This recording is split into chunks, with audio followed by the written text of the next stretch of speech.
Entonces, importante que hagamos el manejo de la fibrilación auricular. Para eso, pues, como dijimos, íbamos a hacer las estrategias que van a conllevar a mantener el ritmo sinusal. Son estas que están acá, la cardioversión, que puede ser farmacológica o eléctrica, y posterior a eso el uso de antiarrítmicos, que son los que nos van a mantener el ritmo. El control de la frecuencia va a estar más dado por medicamentos que no tengan tanto potencial para cardiovertir, es decir, que aquí más que todo van a estar los beta bloqueadores y algunas veces es digital. Y lo otro es la prevención de los fenómenos embólicos, especialmente el accidente cerebrovascular.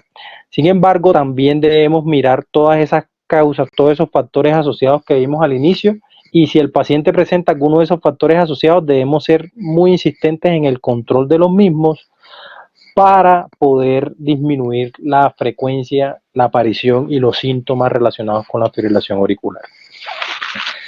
Entonces, empecemos primero por mirar la parte de control de frecuencia y control de ritmo. Hay varios estudios que se han hecho.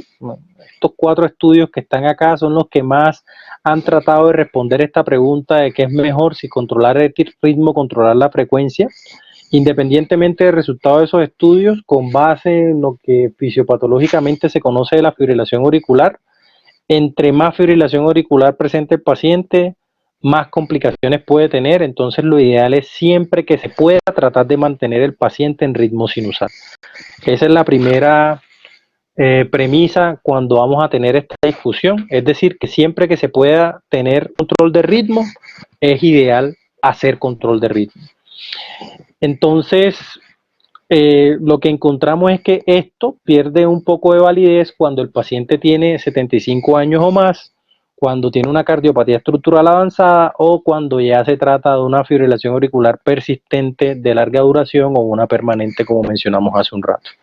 Entonces, digamos que estos pacientes, en la mayoría de estos estudios, se sacaron y se evaluó que era mejor en todos los pacientes que no cumplían con estos 3 requisitos.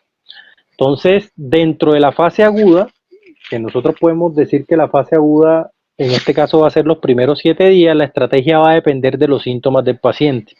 ¿Qué quiere decir eso? El paciente les llega a ustedes en esa fase aguda con signos de inestabilidad hemodinámica, que como sabemos los signos de inestabilidad hemodinámica en fibrilación auricular son 5, que son que el paciente presente dolor torácico, que el paciente presente alteración del sensorio, que el paciente presente falla cardíaca, que el paciente presente disnea relacionada con la arritmia, o que el paciente presente hipotensión. Si el paciente presenta alguna de esas 5 cosas, se debe manejar como un paciente con inestabilidad hemodinámica y la estrategia a seguir ahí es la cardioversión eléctrica en la mayoría de los casos, salvo casos muy puntuales que son pacientes que de pronto tienen una alta carga de morbilidad o pacientes que tienen o que ustedes están seguros que ya tiene un trombo intracavitario.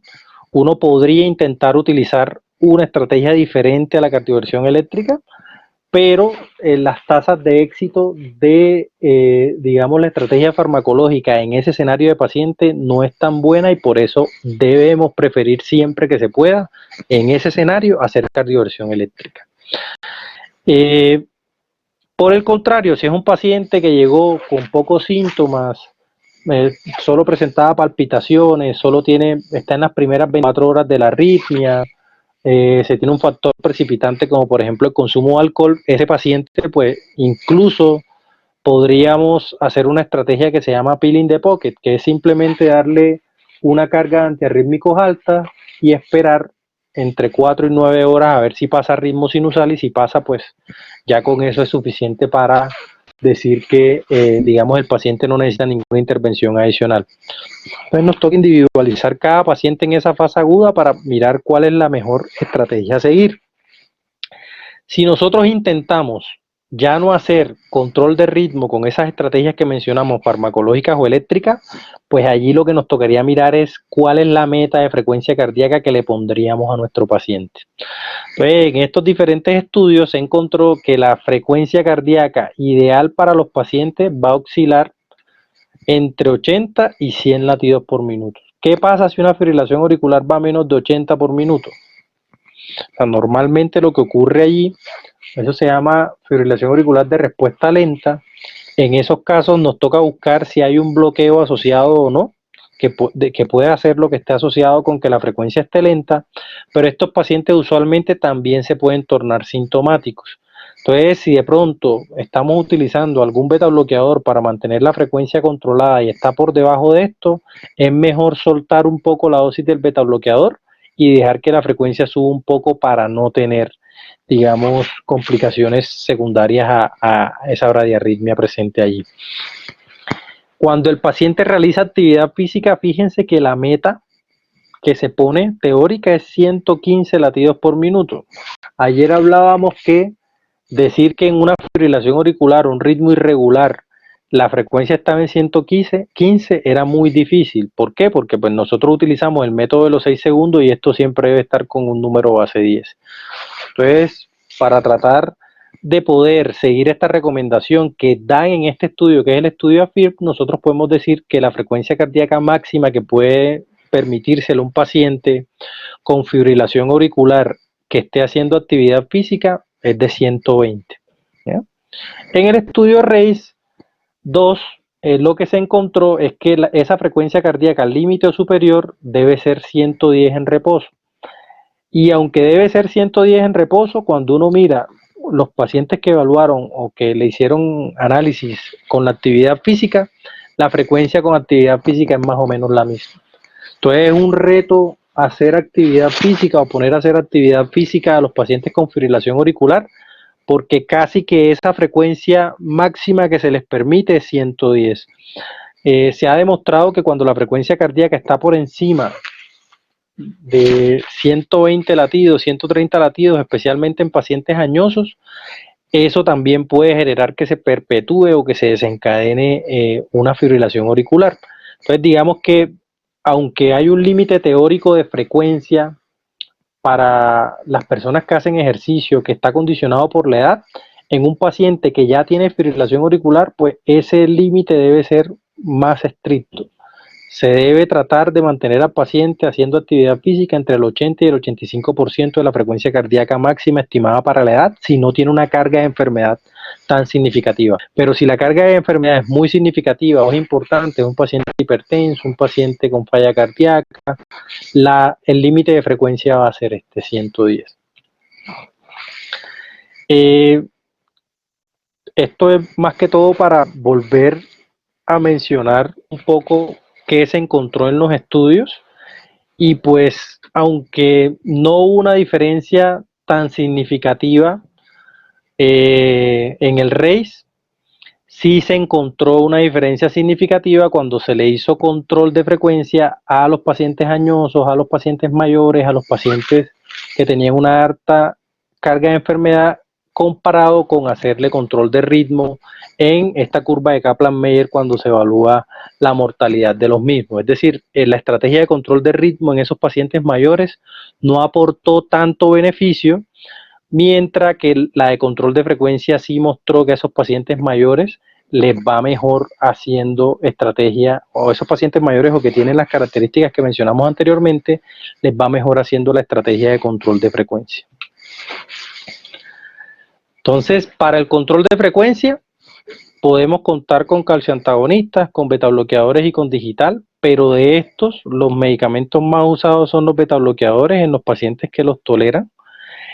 Dentro de los calcioantagonistas, pues tendríamos que utilizar o verapamil o diltiazem, y utilizar verapamil o diltiazem en el escenario de fibrilación auricular, sobre todo por la asociación con falla cardíaca. Es un poco complejo porque esta clase de medicamentos usualmente empeoran la falla cardíaca, entonces se deben considerar con mucho cuidado en los pacientes, especialmente que tengan, en los pacientes con falla cardíaca o los pacientes que tengan varias comorbilidades.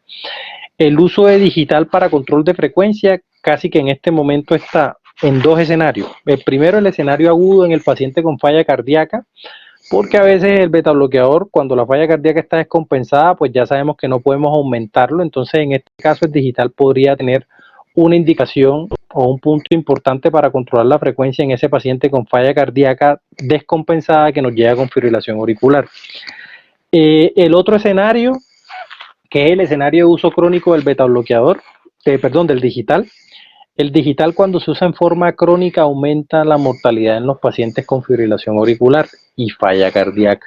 Entonces, lo que debemos utilizar son dosis de digital en el periodo agudo y no dejarlo como mantenimiento. Sin embargo, en las guías de falla cardíaca que revisamos ayer, el digital aparece como un medicamento útil para controlar la frecuencia en aquellos pacientes en los que no se alcanzó el objetivo con el betabloqueador.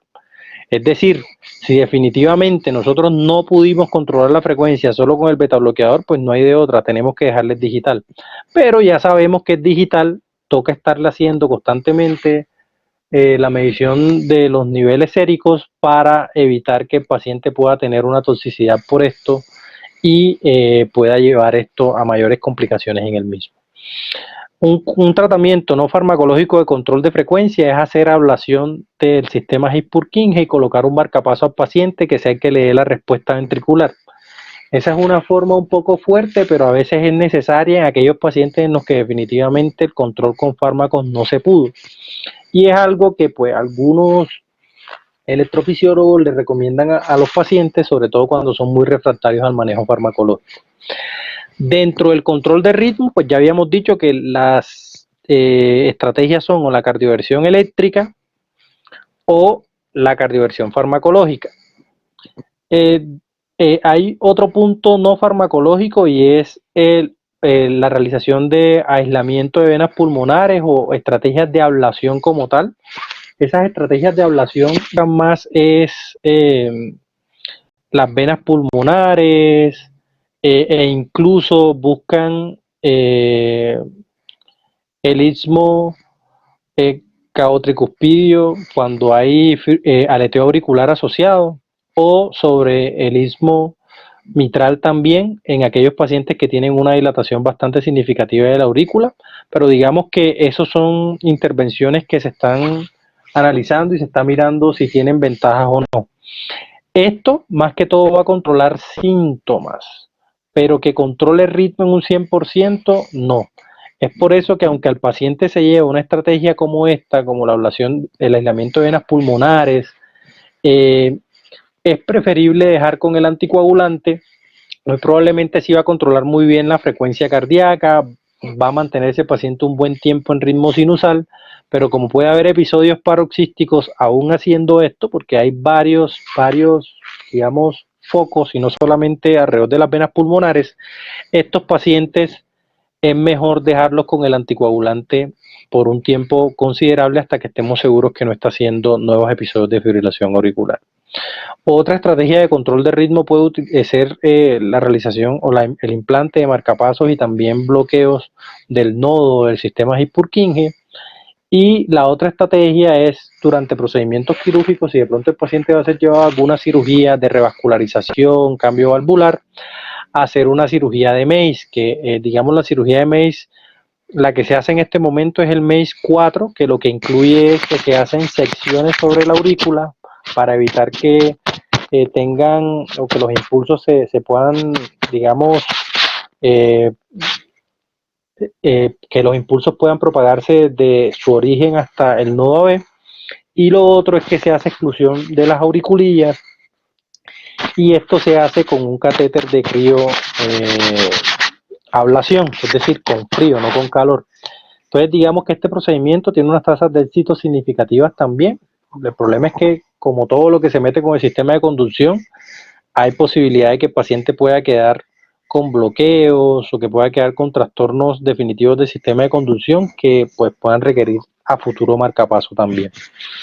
Dentro del control farmacológico, los antiarrítmicos de clase 1A, clase 1C y clase 3 son los que más se utilizan.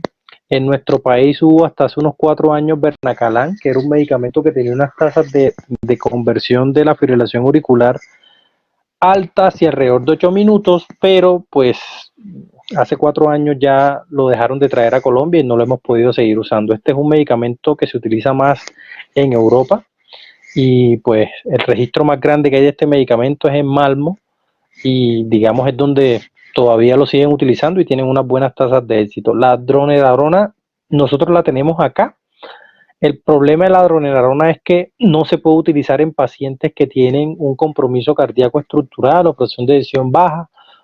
Este es el reemplazo de la miodarona. Pues ustedes saben que la miodarona tiene muchos efectos secundarios que están dados por la carga de yodo que tiene la molécula como tal.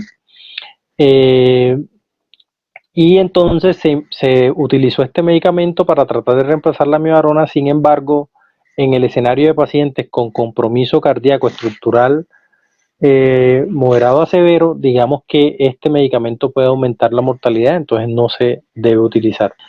Y dentro del control de las comorbilidades, pues recordar el uso de IECAS, de ARA2. Estos medicamentos, al tener su acción sobre el sistema renina-angiotensina-aldosterona, pueden hacer que se disminuya la carga de fibrilación auricular, el tiempo de fibrilación auricular, y también pueden llevar a disminuir la arritmia. Hay un estudio bien bonito con losartán como antiarrítmico. En realidad no es un efecto directo sobre el sistema de conducción, sino más que todo un efecto sobre el sistema renina-angiotensina-aldosterona que conlleva a que se disminuyan también los episodios de fibrilación auricular. El uso de estatinas para controlar lípidos también ha demostrado utilidad en el control de los episodios de fibrilación auricular. El uso de omega 3, si se conoce una causa como tal, como por ejemplo los pacientes que son consumidores de alcohol y hacen corazón de fin de semana, pues con tratar la causa primaria. Ya sabemos que ahí no podemos tomar porque cada vez que tomen vuelven y hacen la arritmia. Y el escenario del uso del CPAP, sobre todo en aquellos pacientes con apnea del sueño, en los que, digamos, el manejo quirúrgico de la vía aérea no sea posible. Entonces, esto es más que todo un resumen de lo que mencionamos. Lo primero que nos toca ver cuando hay una fibrilación auricular de reciente comienzo es si hay inestabilidad hemodinámica o no. Si hay inestabilidad hemodinámica, ya sabemos que ese paciente va a terminar en cardioversión eléctrica. Esa cardioversión eléctrica, ¿cómo se hace? Entonces nosotros normalmente lo que utilizamos es una regla en la que cuando un ritmo es regular se colocan 50 joules, cuando un ritmo es irregular se colocan 100 joules. Si el QRS es estrecho se utilizan 50 joules también, si el QRS es ancho se utilizan 100 joules, es decir, que si una fibrilación auricular, que es un ritmo irregular, ya ahí tiene 100 joules ganados, viene con QRS estrecho, ustedes pueden ir, le voy a intentar con 100, pero si en la primera no salió con 100, ya saben que tienen que utilizar 150 y llegar hasta 200 si es el caso. Podemos hacer hasta 3 intentos, esos 3 intentos obviamente explicando al paciente el riesgo de eventos embólicos, con los consentimientos informados, utilizando sedación, echándole abundante gel a las palas, hacemos la cardioversión eléctrica. O sea, la podemos hacer con 100, 150 y 200 joules, cuando es un ritmo irregular con QRS estrecho. Pero si es un QRS ancho y el ritmo es irregular, ese QRS ancho se debe manejar como mínimo con 150 joules. Lo ideal con 200 joules de entrada. Y si son 200 joules de entrada, las otras dos descargas que se requieren también son con 200 joules. Incluso cuando el paciente tiene una fibrilación auricular con QRS ancho y no tiene inestabilidad hemodinámica, en ese escenario con QRS ancho también es prudente considerar la cardioversión eléctrica. ¿Por qué? Porque ese QRS ancho se está dando porque el paciente muy probablemente tiene conducción aberrante, es decir, lo que mencionó su compañero hace un rato.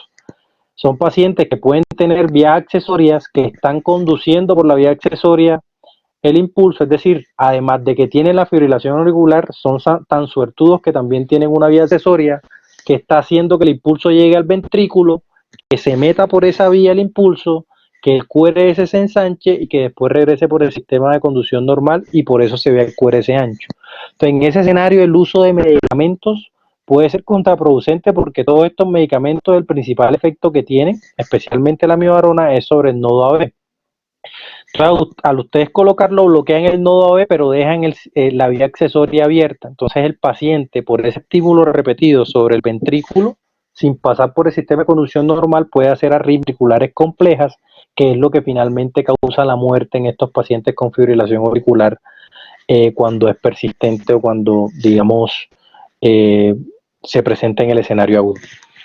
Entonces es importante tener en cuenta eso. Ya si el paciente no tiene inestabilidad hemodinámica, si no tiene ningún tipo de contraindicación como tal, podemos utilizar las estrategias de fármacos antiarrítmicos. En Colombia lo que tenemos es amiodarona y propafenona. Todo lo demás, ibutilide, vernacalán, flecainide, no lo tenemos acá. Entonces, digamos que si el paciente tiene una enfermedad estructural moderada o severa, el fármaco que podemos utilizar es la amiodarona para intentar controlar el ritmo. Si el paciente no tiene enfermedad estructural, podemos utilizar la propafenona en fibrilación auricular de reciente comienzo. ¿Preguntas hasta acá?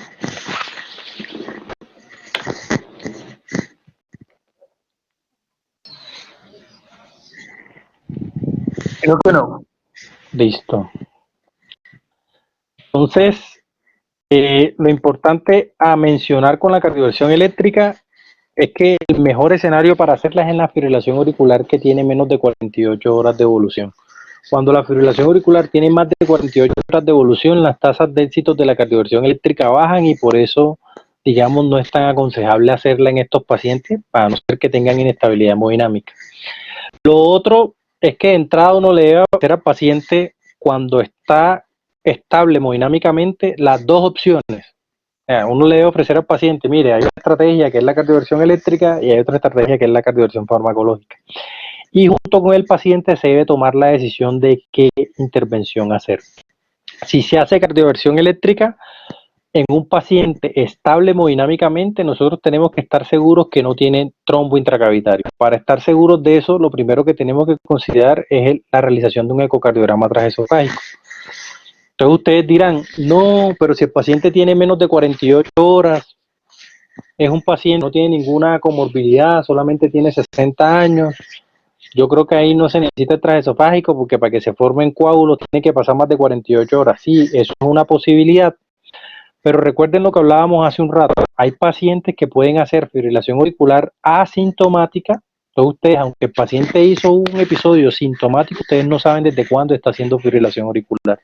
Entonces, siempre que tengan ese escenario, es preferible considerar la realización del ecocardiograma transesofágico previo a la cardioversión eléctrica de los pacientes.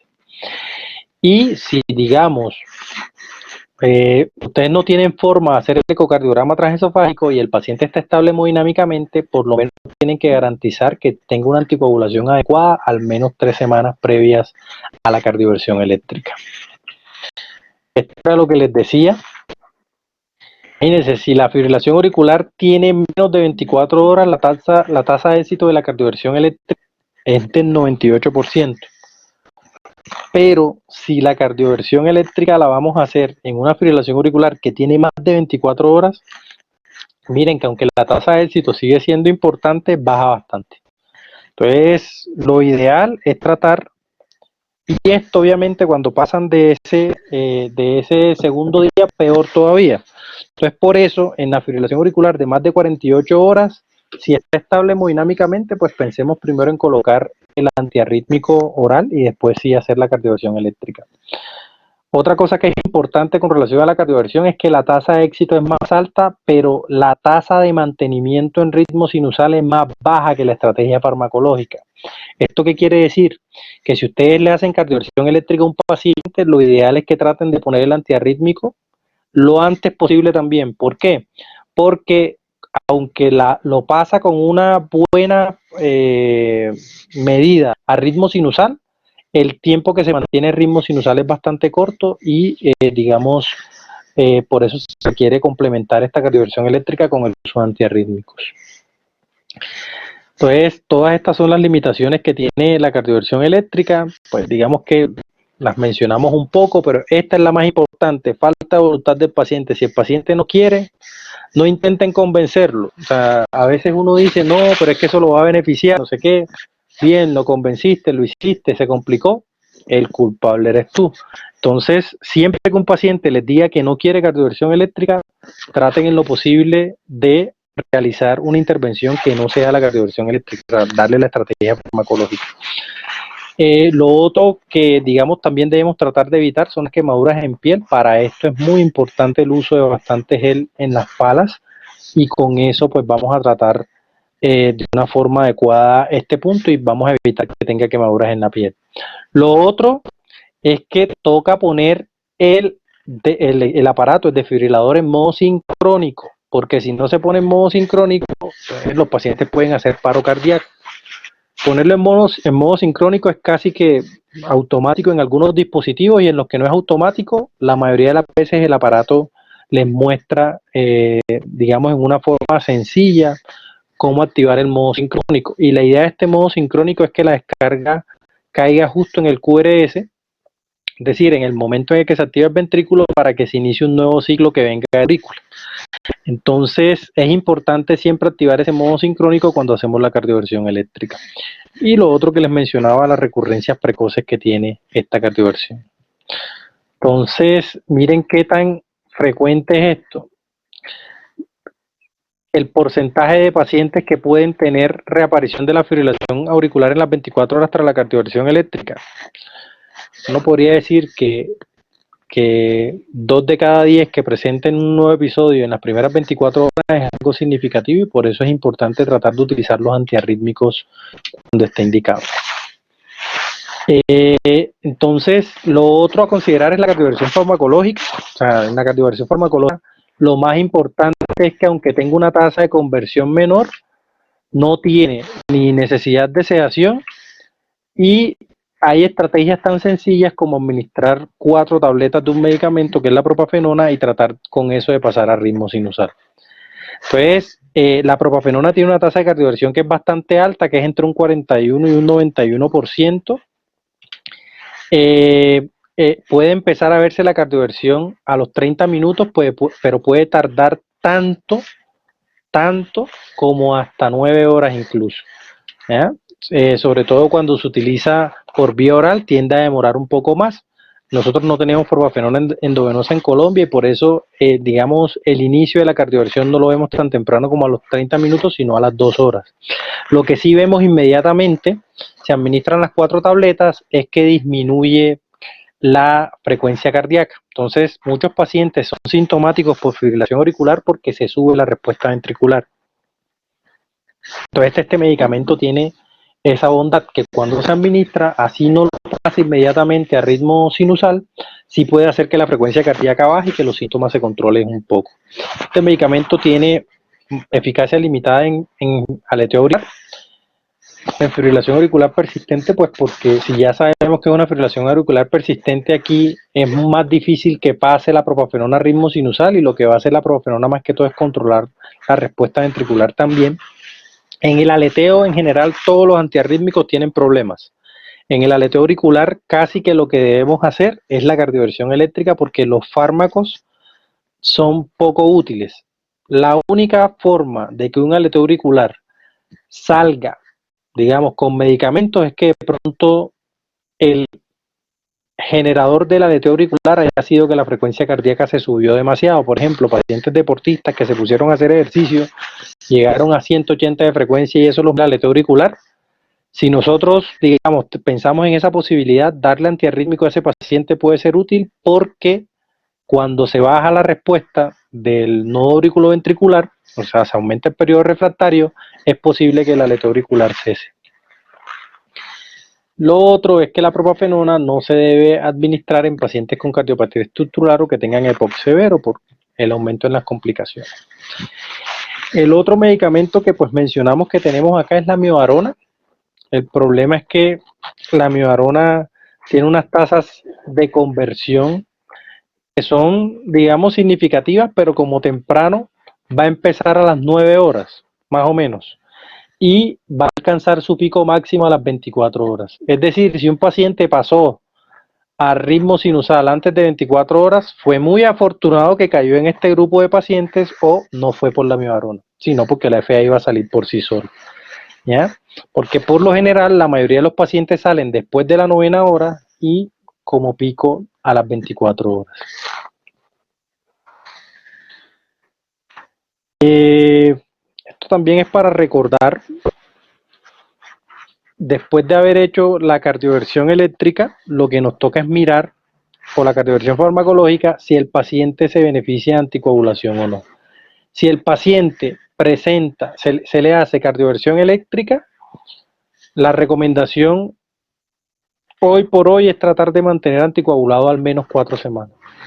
¿Por qué? Porque la cardioversión eléctrica puede generar un aturdimiento sobre la aurícula, especialmente en la auriculilla, hacer que se disminuya la velocidad de conducción, el flujo pues, dentro de la auriculilla, y eso puede favorecer a que se formen trombos. Entonces casi que el paciente con cardioversión eléctrica debemos pensar sí o sí en dejar anticoagulado, a no ser que el riesgo de sangrado sea alto, que en ese caso pues sí lo podríamos dejar en el otro brazo, que es no dejar con anticoagulación a largo plazo si no tiene factores de riesgo. Y lo otro, siempre que tengamos cardioversión farmacológica, nosotros debemos pensar en dejar al paciente anticoagulado también, especialmente guiándonos por los factores de riesgo, que pues ahorita vamos a ver la escala que más utilizamos.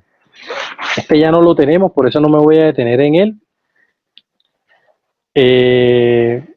Dronedarona, el uso es más que todo para pacientes con fibrilación auricular no de inicio reciente, es decir, puede servir para mantenimiento en pacientes que ya han tenido varios episodios de fibrilación auricular. El problema es los pacientes que tienen falla cardíaca, que se aumentó la mortalidad con el uso de este fármaco y por eso se tuvo que quitar la terapia. El aislamiento de venas pulmonares, sabemos que tiene una tasa de éxito que es buena al inicio, pero como les digo, hay un porcentaje que puede seguir presentando fibrilación auricular y por eso se recomienda, aunque el paciente no requiera medicamentos para controlar ritmo, controlar frecuencia, dejar la anticoagulación. Y esto sí mejora la calidad de vida porque el escenario para hacer el aislamiento de venas pulmonares es el escenario de un paciente que sea refractario a manejo médico y que sea muy sintomático. Entonces digamos que esta intervención, obviamente al disminuir la frecuencia, al tratar de mantener más tiempo al paciente en ritmo sinusal, va a mejorar la calidad de vida. ¿Qué cosas no sirven? El sotalol no sirve para la fibrilación auricular, el metoprolol no sirve como control de ritmo para la fibrilación auricular, el verapamilo no funciona, el digital tiene las limitaciones que ya mencionamos, la acmalina, que es un medicamento que utilizan para también bloquear el nodo y para mirar si se produce un patrón que se llama de Brugada tipo 1, tampoco tiene utilidad. Este es el catéter de ablación en frío que les mencionaba, que es también una estrategia que se puede utilizar. El problema es que esto, pues digamos, nos toca hacer esa crioablación alrededor de las pulmonares y en varios puntos de la aurícula, como le decía en los sismos, para tratar de ver si con eso se disminuye la frecuencia de los síntomas, pero lo importante es que para hacer esto tenemos que haber pasado previamente por las intervenciones farmacológicas y las mismas tienen que haber fracasado. El cierre percutáneo de la auriculilla es algo que se puede considerar, pero esto tiene un punto importante a considerar y es que sirve para disminuir el riesgo de formación de trombos dentro de la auriculilla, que es más o menos el 90-95%, pero queda un porcentaje de pacientes que pueden hacer trombos dentro del ventrículo o dentro de la aurícula en sí, hasta en un 5 a un 10%.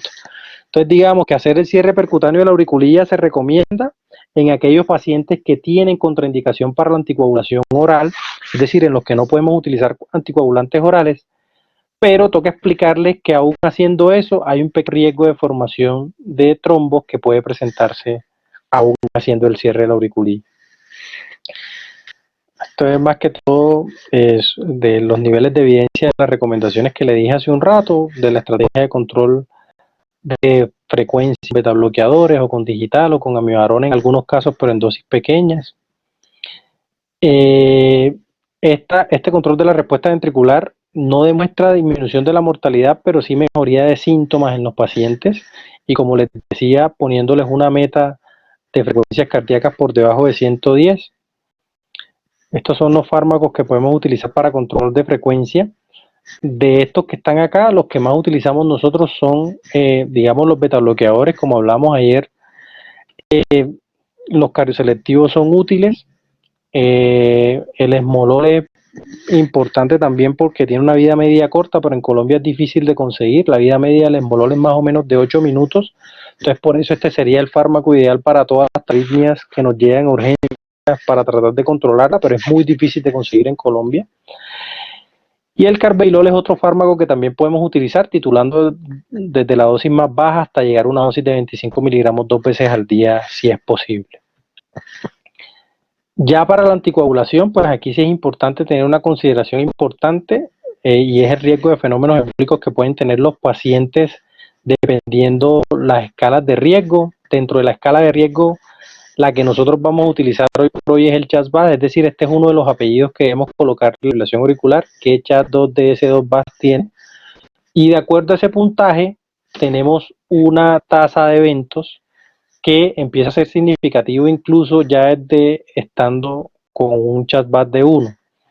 El único escenario en donde el CHAS-VAS de 1 no representa un riesgo es cuando es mujer.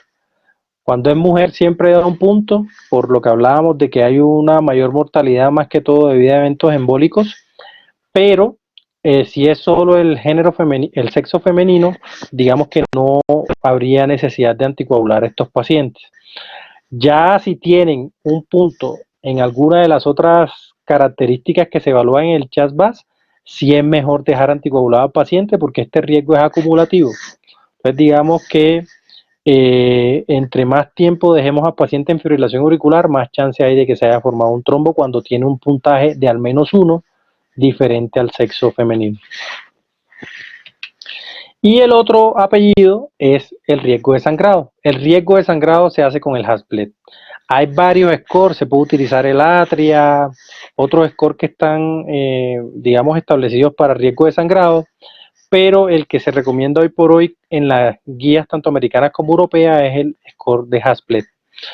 En este punto de la hipertensión hay que recordar que es hipertensión no controlada, es decir, si ustedes controlan hipertensión, ya ese punto lo podrían dar. Lo otro es la función renal o hepática normal. Si la función renal se alcanza a recuperar, también lo pueden quitar, igual que la función hepática. El riesgo de el consumo de drogas o alcohol. Aquí droga se refiere más que todo a los antiagregantes plaquetarios u otros anticoagulantes. Este también es modificable, porque pues supongamos que ustedes están tomando aspirina, pues si le quitan la aspirina ya no tiene ese punto. Y acá, si por cada medicamento que tenga es un punto que pueden agregar. Es decir, si el paciente viene con aspirina y clopidogrel son 2 puntos acá. ¿Ya? Pero, como les digo, eso se puede modificar si pueden retirar los medicamentos. Mientras que el haber tenido ACV, el tener la habilidad de NR cuando se venía tomando warfarina, el haber presentado sangrados mayores o que requerían transfusiones múltiples y la edad son cosas que no son modificables. Es decir, que estos 4 no se pueden modificar en nuestro paciente. Lo que podemos modificar son estos 3 que están acá: hipertensión, función renal o hepática normal y el consumo de medicamentos o alcohol, que es posible que podamos modificarlo y que podamos disminuir un poco el riesgo de sangrado. Cuando este puntaje es de 3 o más, es un riesgo alto de sangrado. Entonces, en ese escenario toca sopesar con mucho cuidado riesgo embólico, riesgo de sangrado, para ver si realmente se beneficia del uso de anticoagulantes en nuestros pacientes. Entonces, esto es más que todo para recordar que si el paciente es candidato a anticoagulación, tenemos las dos alternativas: los anticoagulantes orales de acción directa y la warfarina. O sea, nosotros debemos dar las dos opciones, pero siempre debemos tratar de dejar al paciente con un anticoagulante de acción directa por el menor riesgo de sangrado y de complicaciones que se presentan con los mismos. Si definitivamente hablaron con el paciente y el paciente quiso seguir con la warfarina, pues tratar de dejarlo con el INR entre 2 y 3. Y si el paciente ya ha tenido un evento cerebrovascular, eso nos da más pie para pensar todavía en el anticoagulante de acción directa, pero pues si no logramos convencerlo, ahí sí tocaría dejarlo con un nivel de INR mucho más alto, entre 3 y 3.5, porque pues, el riesgo de sangrado ahí es mucho más alto. Entonces, el problema es que la warfarina incrementa el riesgo de sangrado intracraneal y de sangrado mayor, y por eso, digamos, aunque tenga un beneficio en la reducción de eventos cerebrovasculares, al incrementar esto, especialmente en los pacientes que ya han tenido ACV, es preferible utilizar un anticoagulante de acción directa y no la warfarina. Antes recomendaban aspirina cuando tenían chatbot de 1 o chat de 1, pero en realidad la aspirina en fibrilación auricular no sirve, es decir, eso es algo que tenemos que borrar de nuestras mentes. La aspirina no tiene ninguna utilidad en fibrilación auricular. El clopidogrel y la aspirina para fibrilación auricular tampoco funcionan, aunque en este estudio demostró que había un beneficio. Hubo un, digamos, aumento significativo de riesgo de sangrar con las dos terapias, y cuando se comparó esto con warfarina incluso, le fue mejor a la warfarina que a estas dos intervenciones. Entonces, por eso es preferible tampoco utilizar ni aspirina en combinación con clopidogrel para los pacientes con fibrilación auricular. Esto es más o menos los niveles de evidencia de lo que habíamos mencionado. Pues acá, para hablar un poco de los otros medicamentos que podemos utilizar, pues esto ya lo habíamos mencionado, pero pues el uso de betabloqueadores en fibrilación auricular postquirúrgica y de estatinas es bastante útil. Hay un estudio que se llama Papaver, que además de las estatinas y los betabloqueadores también utilizó amiodarona 7 días antes de la cirugía mayor, y con eso se logró reducir la tasa de fibrilación auricular postoperatoria en una forma significativa. Entonces, además de las estatinas y los betabloqueadores, el uso de la amiodarona también puede ser algo importante para prevenir la fibrilación auricular postoperatoria. Para terminar, pues ya sabemos que la fibrilación auricular es la arritmia sostenida más frecuente. Idealmente debemos llevar a los pacientes a control de ritmo.